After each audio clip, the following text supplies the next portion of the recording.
देश में ईद का पर्व हर्षोल्लास के साथ मनाया गया, लेकिन राजस्थान के जोधपुर में आपसी भाईचारे की मिठास घोलने वाले इस त्योहार के मौके पर जमकर हिंसा हुई। दो पक्ष के लोग आपस में इस कदर भिड़े कि कई लोगों को चोटें आईं और संपत्तियों को भी नुकसान पहुंचाया गया। हम आपको बताते हैं कि ईद की इस मिठास में कड़वाहट घोलने की शुरुआत कब और कैसे हुई।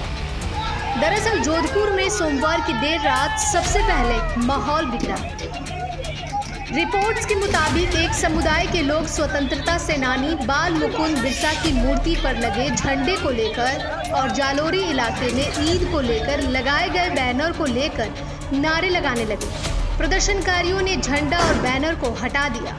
इसी दौरान वहां दूसरे पक्ष के लोग भी आ गए। इसके बाद देखते ही देखते ये नारेबाजी पत्थरबाजी में तब्दील हो गई। दो पक्ष के लोग एक दूसरे से आपस में ही भिड़ गए और फिर कोहराम मच गया।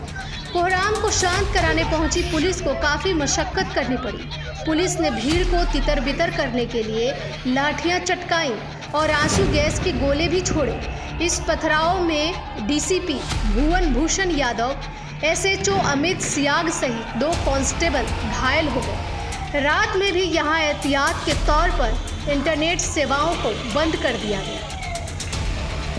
सोमवार की रात आखिर हिंसा क्यों भड़की, इसे लेकर कुछ मीडिया रिपोर्ट्स में ये भी कहा जा रहा है कि जोधपुर में इन दिनों 3 दिवसीय परशुराम जयंती महोत्सव चल रहा है और इसी कड़ी में जोधपुर के जालोरी गेट चौराहे पर स्वर्गीय बाल मुकुंद की मूर्ति पर भगवा ध्वज फहराया गया था, जिसको लेकर प्रशासन ने ब्राह्मण समाज से अनुरोध कर बीते सोमवार को दोपहर में ये भगवा ध्वज उतरवा दिया था।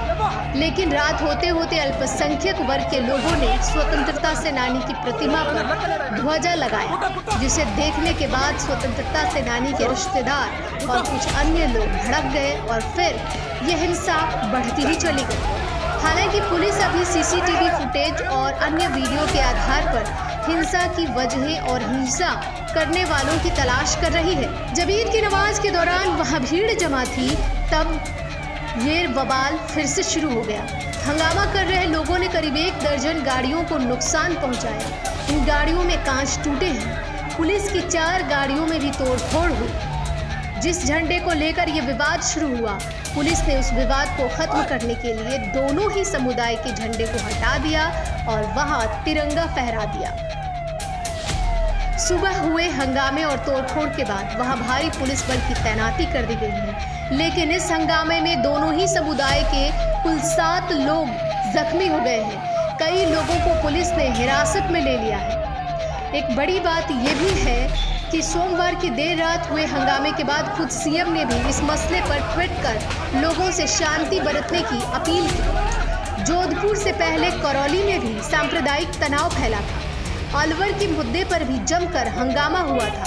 अब जोधपुर में बवाल ने राज्य सरकार की परेशानी पर बल दिया।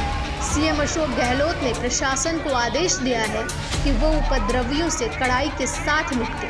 इसके अलावा सीएम ने इस हालात को देखते हुए डीजीपी और अन्य अधिकारियों के साथ एक हाई लेवल मीटिंग बुलाई है। इस बैठक में राज्य की कानून व्यवस्था को लेकर अहम फैसले किए जा सकते हैं। जोधपुर से पहले करौली में भी सांप्रदायिक तनाव फैला था। अलवर के मुद्दे पर भी जमकर हंगामा हुआ था। अब जोधपुर में बवाल ने राज्य सरकार की पेशानी पर बल ला दिया है। सीएम अशोक गहलोत ने प्रशासन को आदेश दिया है कि वो उपद्रवियों से कड़ाई के साथ निपटे। इसके अलावा सीएम ने इस हालात को देखते हुए डीजीपी और अन्य अधिकारियों के साथ एक हाई लेवल मीटिंग बुलाई है। इस बैठक में राज्य की कानून व्यवस्था को लेकर अहम फैसले लिए जा सकते हैं। सीएम ने अपने जन्मदिन से जुड़े सभी कार्यक्रमों को भी रद्द कर दिया है। न्यूज़ आई इंडिया की रिपोर्ट।